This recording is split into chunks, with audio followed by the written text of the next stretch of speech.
When you hear the name IdubbbzTV, you think of content cop, Kickstarter crap, or even the old cake videos that YouTube took down back in the day. Ian, without a doubt, when mentioned before the events taking place a couple weeks ago, was considered a beloved YouTuber with a cult following and respect within creators on YouTube. But how did it fall down so quickly? Before we try going into the deep questions, let's go back to 2013 when Ian was just getting started on YouTube.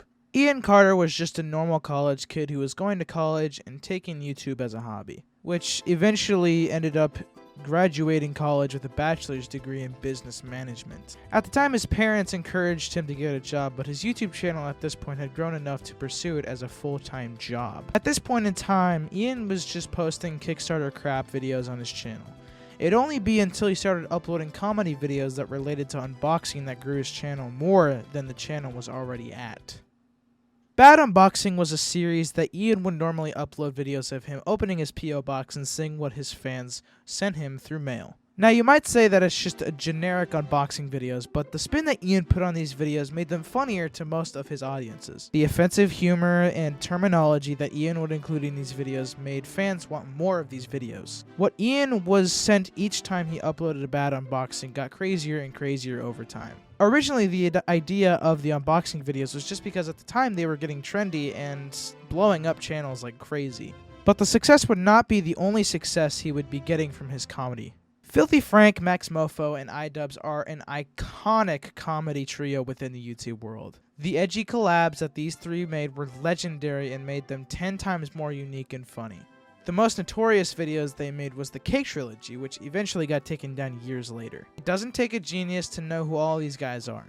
Everyone who's been on YouTube for the past 3 years has at least heard of this iconic trio. But this iconic trio was beneficial to everyone within the group. Ian didn't get all of his success, but he got a lot of it. How did Ian spring off onto doing his own thing? It's no secret that the content cops back in the day were Ian's most successful and eventful videos to date that everyone loves.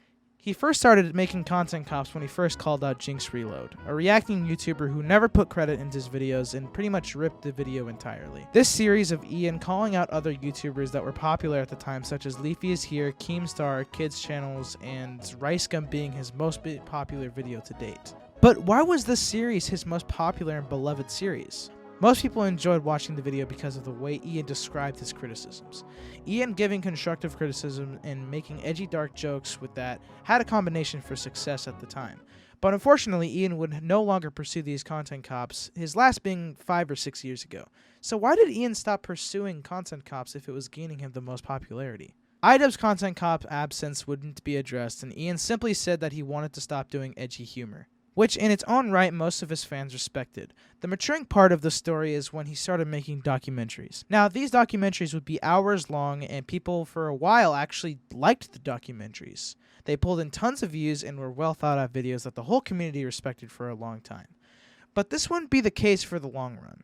On March 28th, 2020, iDubbbz would upload a video titled Sex Workers, iDubbbz Complains. The video was pretty much Ian defending the idea of his fiancée Anissa creating an OnlyFans. Ian in the video pretty much just said his fans weren't real because they thought he was a YouTube hero, and that was pretty much just it. Considering the like to dislike ratio has more likes than dislikes, I think we can still get a pretty clear idea on what people's opinions were on this video. Ian defended sex workers. So what? Jokes are going to be thrown around, but that's pretty much it. Now, why did iDubbbz get hate from this video? Well, for one, Ian didn't keep the hate for long, considering his Ice Cream Man documentary has 7 million views. The main reason for giving Ian this much hate is because Ian used to be known for being thick-skinned and tough, and gave people criticism, but that wouldn't be the case until the events leading up to about 2 weeks ago. This video seems like where fans had drawn the line. iDubbbz in the video was attacking Froggy Fresh for making comments against his wife. iDubbbz released this 26-minute hate video that was clearly a trap from Froggy and Sam Hyde. They wanted to get a rise out of Ian, and that's what happened. Ian's hate spread because of this video, and the maturing mentioned in this video had faded away by the blink of an eye. Even more hate spread around when people found out that Airsoft Fatty, one of the documentary topics, which was his most popular documentary, had messaged Ian asking for financial help, and all that Fatty got was a ghost from Ian. Most speculated that Ian thought he was too good for Fatty and that Ian was just using these people for his documentaries. And that's currently where we are at right now. Airsoft Fatty had joined Fish Tank, which is a streamer house live recorded every hour with live cameras, which the community found amusing and ironic. Most would say that old Ian would bully new Ian, but it's too hard to say what's going to be happening in IdubbbzTV's future heading forward.